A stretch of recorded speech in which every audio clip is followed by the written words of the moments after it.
to really good food, we believe you can see, feel, hear, smell, and most importantly, taste the difference. Lunds & Byerly's, better in every sense.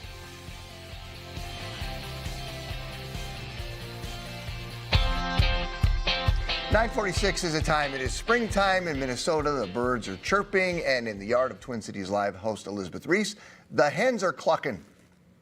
Elizabeth has backyard chickens in Minneapolis for well over a decade, and we do like to ask her questions about her flock. It turns out you also like to ask questions about her flock. We posted on Facebook and got dozens of comments and questions about backyard chicken keeping. So let's get some answers. Good morning, Liz. How are you?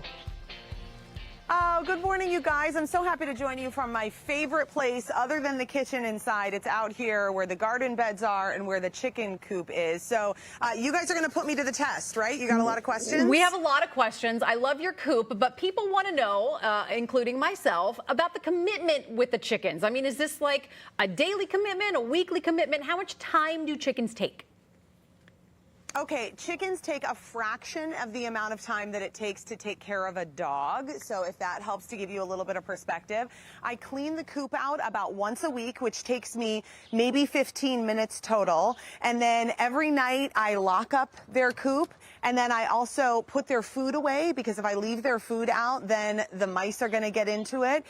So also we gather eggs. So I would say on the daily, it's about 5 minutes. And then once a week, it's about 15 minutes. Super minimal time commitment for backyard chickens. Okay, Liz, so on the egg thing, Kim Peterson wants to know how many times a week or month do they lay eggs, and does the production decrease during the winter months? Kim is very smart. Yes, production does decrease during the winter months, and it has to do with daylight hours. So when you have longer days, then the chickens are going to be more apt to lay eggs. Mine usually quit from about December to January. You can supplement with artificial light, which will keep your hens laying eggs. We choose not to do that, but you certainly can. So let me show you what's happening right now. Speaking of laying eggs, I've got my chicken Normal in here, and she is in the laying process. So she's in the nesting box. We'll talk quietly so we don't disturb her. She's all cozy, and she's gonna lay an egg. And in the summer, I usually get about, gosh, two eggs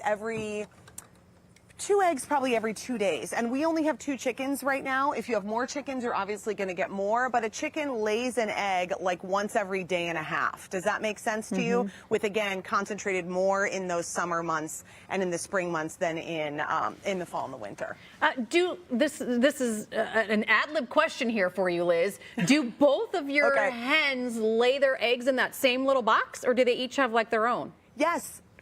No, there's 2 spots in there, so this is a pretty nice coop for 2. I mean, I could have really up to 4 or 5 chickens in this coop, but they both like that one nesting box, and you'll find that happens with chickens a lot. Like, you could have a whole bunch of nesting boxes, and then you'll find that the chickens just really favor a few of them, and so they'll concentrate their egg laying. Whether you have, just a few chickens, or if you have a bunch of chickens, they birds of a feather flock together. There you go. Liz, producer Cece would like to know, do you keep the eggs on the counter, or do you store them in the refrigerator immediately?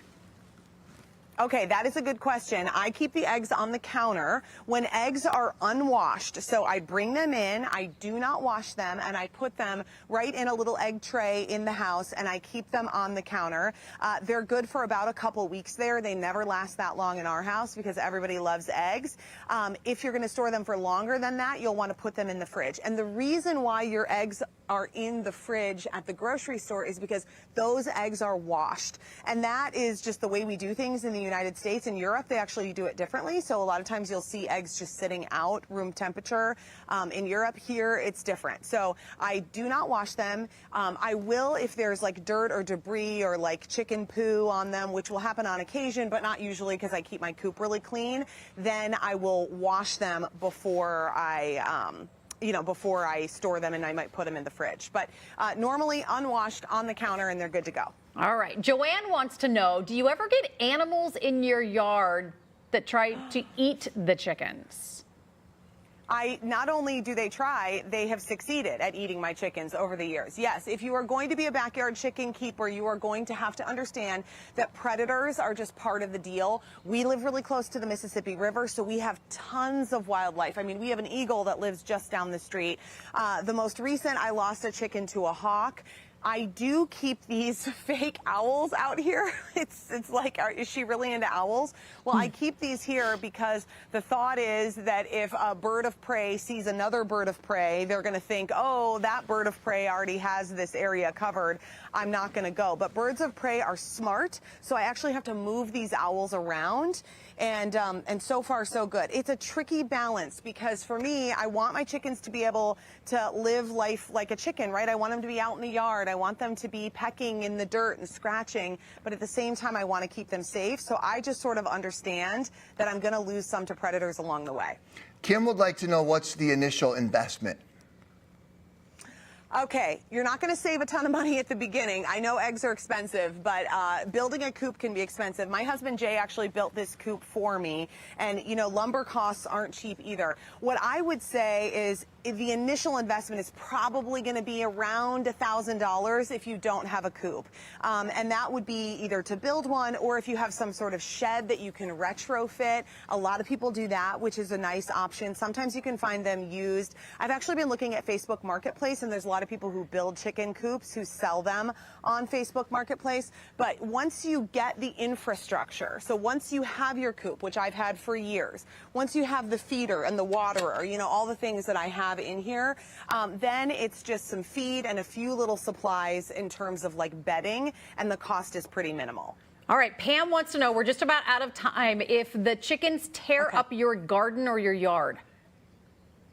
Okay, yes, they're out in the yard. They do pretty well. You know, our grass is fine. They love to find areas like under the lilac bushes that we have that are behind Bill, where you can see that they love to like scratch and dig and peck.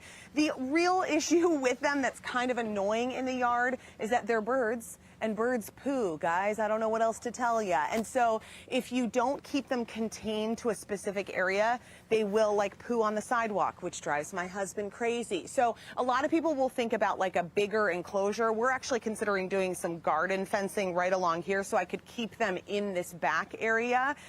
Mine will occasionally get up into the garden beds, but they've been pretty good about it because I think my beds are high enough, which you can see. They're not quite planted yet, but we're about to get going. Well, this has been a lot of fun, Liz. Thanks, Thank you. guys. I love answering your questions. If I missed any, I'll try to post some answers to other ones on Instagram for you today. Sounds good. We appreciate it. Thanks, Liz.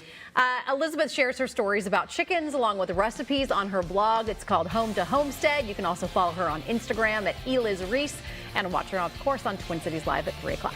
We'll be right back.